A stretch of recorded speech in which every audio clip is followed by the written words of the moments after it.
के जी chemistry academy. आपण घेत आहोत थर्मोडायनामिक्सचे न्यूमेरिकल्स जो प्रिव्हियस इयरमध्ये आलेले आहे.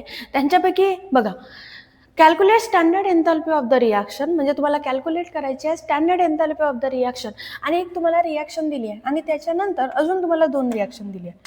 ऑलरेडी एक रिॲक्शन दिली आहे आणि अजून किती रिॲक्शन दिली आहेत? 2. याचा अर्थ असा आहे की तुम्हाला ही रिॲक्शन बनवायची आहे. काय करायचे? ही रिॲक्शन काय करायची आहे? बनवायची आहे. कशापासून? या 2 रिॲक्शनपासून. ही रिॲक्शन बनवायची आहे कशापासून? या 2 रिॲक्शनपासून. तर बघा, मी गिव्हनमध्ये इथूनच चालू करते. ठीक आहे, गिव्हनमध्ये ह्या तुम्हाला व्हॅल्यू दिल्या आहेत, तर ह्याच तुमच्या काय झाल्या? गिव्हन. ते लिहितं मी इथं गिव्हन. डबल लिहायची गरज नाही मला, तुम्ही पेपरमध्ये लिहाल. ठीक आहे, तर बघा गिव्हनमध्ये हे दिसत आहे. आता बघा, माझा जो हा इक्वेशन आहे, या इक्वेशन माझ्या एफई जो आहे कोणत्या साईडला आहे? लेफ्ट साईडला आहे. असा कोणता इक्वेशन आहे ज्याच्यामध्ये एफई आहे? बघा, इथे एफई आहे, पण कोणत्या साईडला आहे? राईट साईडला. दिसतंय? पण मला एफई कोणत्या साईडला पाहिजे आहे? म्हणजे फेरस लेफ्ट साईडला पाहिजे आहे कुठं? राईट साईडला. तर मी याला इक्वेशन नंबर 1 देते, याला इक्वेशन नंबर 2 देते. आपल्याला ही रिॲक्शन बनवायची आहे. यासाठी मला एफई पाहिजे लेफ्ट साईडला, पण या रिॲक्शनमध्ये एफई कोणत्या साईडला आहे? राईट साईडला. मी काय करेल? Reverse equation 1. इक्वेशन 1ला काय करायचं आहे? आपल्याला रिव्हर्स करायचं आहे. तर रिव्हर्स करा. तर जो हा राईट साईडला म्हणजे रिॲक्टंट काय होतील? प्रोडक्ट काय होतील? रिॲक्टंट. म्हणजे इकडे येतील, म्हणजे 2Fe in solid plus Al2O3 in solid झालं गिव्स काय होईल? हे या साईडला जातील, 2 times Al in solid plus Fe2O3 in solid. काय केलं? रिॲक्शनला काय केलं? रिव्हर्स केलं. पण रिव्हर्स केल्यानंतर समजून घ्या, जो डेल्टा RH स्टँडर्डची व्हॅल्यू जर तुम्ही याला रिव्हर्स केलं, ती व्हॅल्यू पण रिव्हर्स होईल. रिव्हर्स म्हणजे जर पॉझिटिव्ह असेल तर निगेटिव्ह होईल आणि निगेटिव्ह असेल तर पॉझिटिव्ह होईल. तर व्हॅल्यू काय आहे? निगेटिव्ह. तर काय होईल? पॉझिटिव्ह. म्हणजे 847.6 किलो जूल. समजलं का काय केलं? कारण की रिॲक्शनला रिव्हर्स केलं तर त्याची व्हॅल्यू पण काय होऊन जाईल? रिव्हर्स होऊन जाईल. जर निगेटिव्ह असेल तर पॉझिटिव्ह असेल तर निगेटिव्ह. आपण सेकंड इक्वेशनला काय केलं का? नाही. तर तिला ॲज इट इज लिहा खाली, Al in solid plus 3/2O2 in gas gives काय भेटत आहे? Al2O3 इन सॉलिड आणि याची व्हॅल्यू ॲज इट इज आहे, डेल्टा RH -167 किलो जूल. आणि इथं लिहित आहे आपण इक्वेशन 1ला काय केला? Reverse and add equation 2 and 3. Add equation 2 and 3. तर 3 कुठून आलं? जे आपण आता हे बनवलं त्याला लिहू आपण 3. काय केलं आपण? इक्वेशन 1ला काय केलं? रिव्हर्स आणि यांना काय करत आहोत आता? ॲड करा. ॲड. तर बघा, ॲड केल्यानंतर जे तुमच्या लेफ्ट साईडला आहे आणि राईट साईडला आहे ते काय होऊन जातील? कॅन्सल. फॉर एक्झाम्पल बघा, हा Al2 राईट साईडला आहे आणि हा दुसऱ्या रिॲक्शनमध्ये कोणत्या साईडला आहे? Left side. म्हणजेच लेफ्ट आणि राईटला आहे. जर अपोजिट साईडला असतील तर ते काय होऊन जातील? कॅन्सल. असं नाही की त्याच रिॲक्शनमध्ये पाहिजे, दुसऱ्या रिॲक्शनमध्ये राहील, पण ॲड करत आहोत तर काय होऊन जातील? कॅन्सल. ठीक आहे, आता मग काय राहिलं आपल्याकडे? बघा, 2 times Fe in solid plus नंतर कोण राहिला? बघा, हा Al 2 टाइम्स Al आणि या साईडला पण बघा 2 टाइम्स Al आहे. ॲल्युमिनियम इथं पण आहे, इथं पण आहे, तर ते काय होऊन जातील? कॅन्सल. जे कॅन्सल होत आहे ते कॅन्सल करा. Ap आता काय राहिला? 3 times 3/2O2 in gases gives. इथं काय राहिलं आता? फक्त एकच राहिलं, Fe2O3 इन गॅसेस. म्हणजे हे कटल्यानंतर आपल्याला हे भेटलं. बघा, ही रिॲक्शन जी आहे, जी आपल्याला पाहिजे होती तीच आहे का? बघून घ्या एकदा. 2 टाइम्स Fe प्लस 3/2O2 आणि Fe3 झाली, तीच रिॲक्शन भेटली. तर बघायचं, जर तुमचं कुठं कटत नसेल, रॉंग होत असेल तर रिॲक्शन बघायची, दिलेली असेल. तर आता यांचं काय करायचं बघा. जर आपण रिॲक्शनची ॲडिशन केली, यांची ॲडिशन केली ना, जे कॅन्सल झाले त्यांना काढलं, तर या व्हॅल्यूची पण ॲडिशन करायची. म्हणजे टोटल व्हॅल्यूची पण काय करायची? ॲडिशन करायची. तर बघा, हा पॉझिटिव्ह आहे पण हा काय आहे? निगेटिव्ह आहे आणि हा मोठ्या संख्या आहे, मोठ्या संख्येचा साईन द्यावा लागतो. एक पॉझिटिव्ह व्हॅल्यू आहे, एक निगेटिव्ह व्हॅल्यू आहे, तर काय देऊ? निगेटिव्ह. याच्यामधून याला मायनस करावं लागेल. किती येईल? 822.4 किलो जूल. काय येईल? 822.4 किलो जूल असं याचा आन्सर येईल. म्हणजे जर तुम्ही ही व्हॅल्यू याच्यामध्ये मायनस केली तर तुम्हाला एवढा आन्सर येईल. म्हणजे लास्टमध्ये मग हे तुम्हाला लाईन लिहावी लागेल. तर हेच आहे तुम्हाला calculate standard enthalpy of the reaction.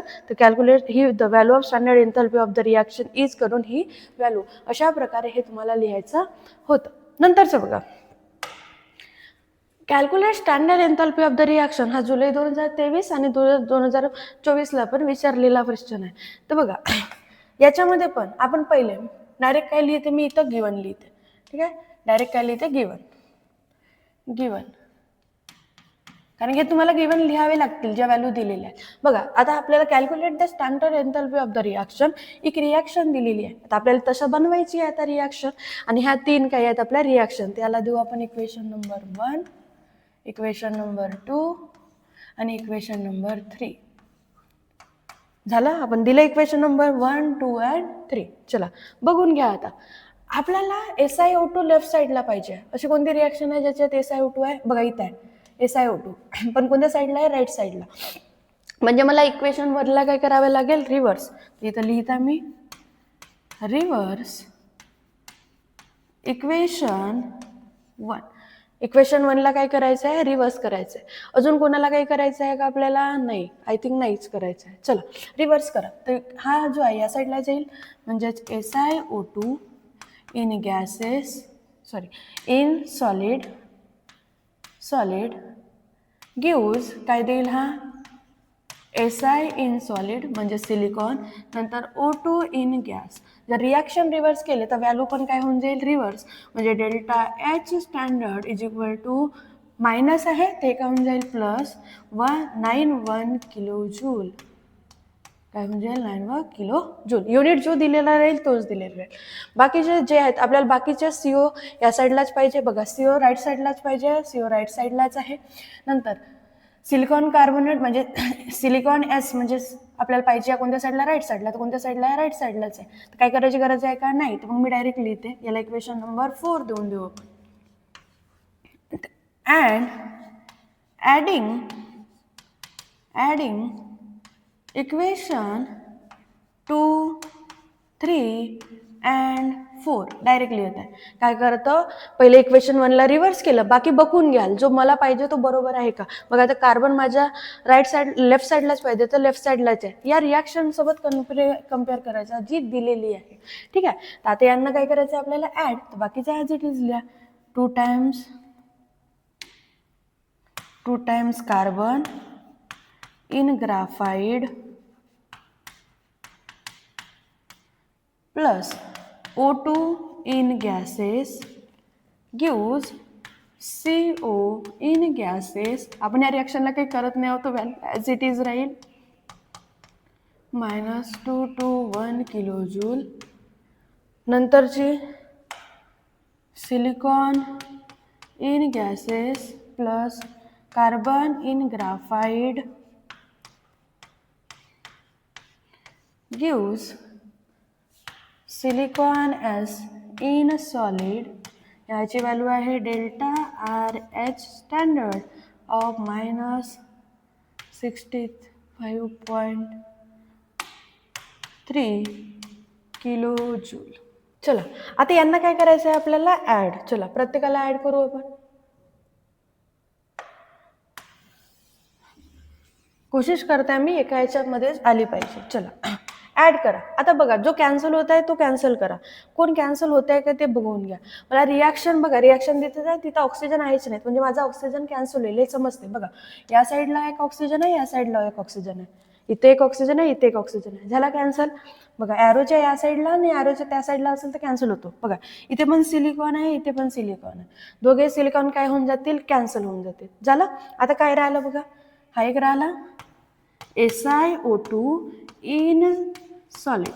SiO2 in solid. बघा अपोजिट साईडला असतील म्हणजे रिॲक्टंट आणि प्रोडक्टमध्ये असतील तर कॅन्सल होतो. पण इथे बघा 2 टाइम्स कार्बन इन ग्राफाइड आणि हे कोणत्या साईडला आहे? रिॲक्टंटच्या साईडला आहे, म्हणजे लेफ्ट साईडला आहे दोन्ही पण. 2 कार्बन इन ग्राफाइड, इथे एक कार्बन आहे ग्राफाइडमध्ये, पण हे कोणत्या साईडला आहे? दोन्ही लेफ्ट साईडला आहे. राईट साईडला एक आहे का नाही, ते कॅन्सल होणार नाही, यांची होईल ॲडिशन.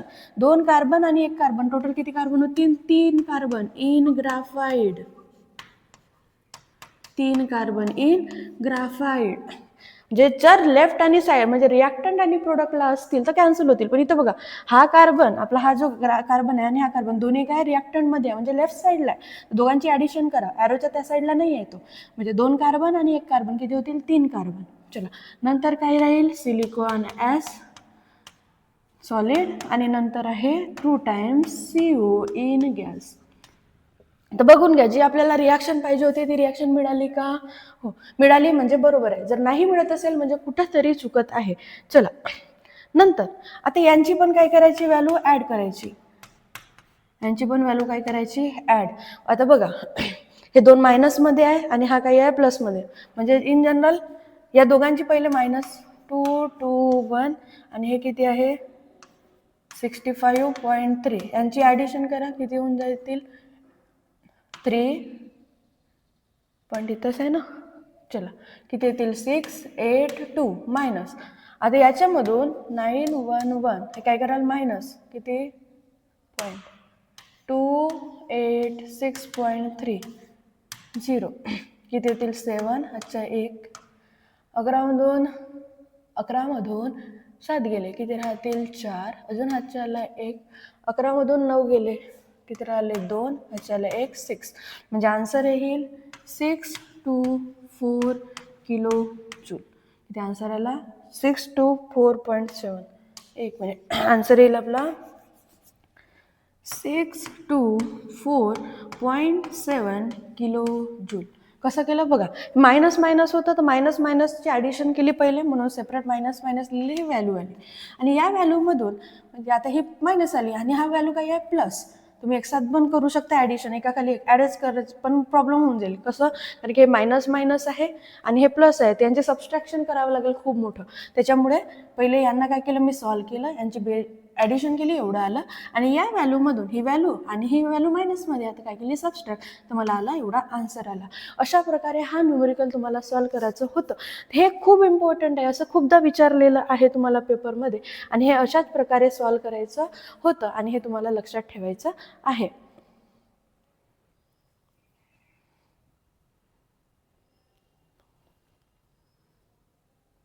चला, त्याच्यानंतर बघा, त्याच्यानंतर तुम्हाला हा एक न्यूमेरिकल आहे जो सॉल्व करायचा आहे. होमवर्क सेम आपण आता जसं घेतलं तसंच आहे आणि हा तुम्हाला काय करायचं आहे? सॉल्व करायचं आहे. बघा, याच्यामध्ये तुम्हाला व्हॅल्यू दिलेल्या आहेत ऑलरेडी. ठीक आहे, ही रिॲक्शन तुम्हाला दिलेली आहे, ही रिॲक्शन तुम्हाला दिलेली आहे आणि या तिघांची मिळून तुम्हाला अशी रिॲक्शन बनवायची आहे. बघा, ही रिॲक्शन तुम्हाला दिलेली आहे आणि हे तिघांची मिळून जसं आता आपण सॉल्व केलं होतं तशाच प्रकारे हे सॉल्व करायचं आहे. आणि याचा आन्सर तुम्ही मला कमेंटमध्ये सांगा, कारण की हा पण विचारलेला आहे जुलै 2024ला आणि मार्च 2023ला.